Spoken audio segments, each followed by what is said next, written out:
If you've ever opened your hood after a drive, it's hot. Everything is hot. You can barely touch anything. It's so hot. So who thought it was a good idea to put a cone filter smack dab in the middle of all that heat? Obviously, everyone without a car loves to hate. They never think about space constraints, and you can't just cut everything up usually. The reason this argument is so big is because of air density. Density meaning how much oxygen that air actually contains. To put it into perspective, when things get colder, they shrink. When things get hotter, they expand. The same thing happens with air, except air isn't a container. Air is the actual gas molecules themselves. Think of it this way: when things are hotter and bigger, you could fit less of it into a fixed container. When things are colder and smaller, you could fit more of it into the same fixed container. It's the same reason you put press fit bearings into the freezer. So when your 2-liter 4-cylinder engine can only take in half a liter of fixed volume in each cylinder, the colder and smaller the air is, the more you can stuff in, which means the more fuel you can burn, the stronger the combustion is, and the more power you can make. If you shoved in hot air, you'd be shoving in expanded air, and you wouldn't be able to fit as much oxygen into that chamber. Because the truth is, your motor doesn't care about how aesthetic your intake is. It only cares about two things: air density and air flow. You never want that intake tube collapsing or going into major vacuum, because that'll lose power since your piston now has to pull air in through a restriction. This means you need a large enough intake in a good enough spot to suck in cool, dense air. And here's where most people completely miss the point. Everyone thinks an intake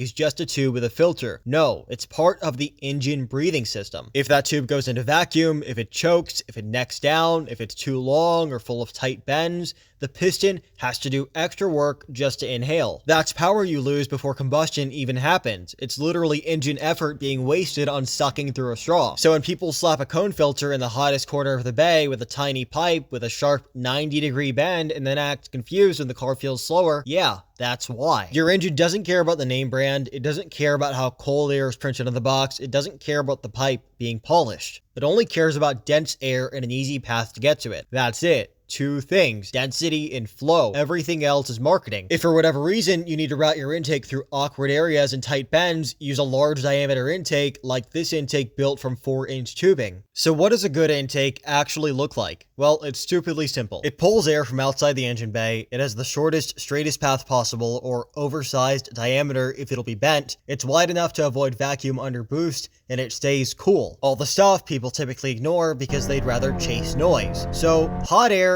plus bowed routing equals garbage performance. Cold air plus clean routing equals real power. There's no mystery, it's just physics. If you enjoyed, like this video, comment below, and subscribe. Thanks for watching.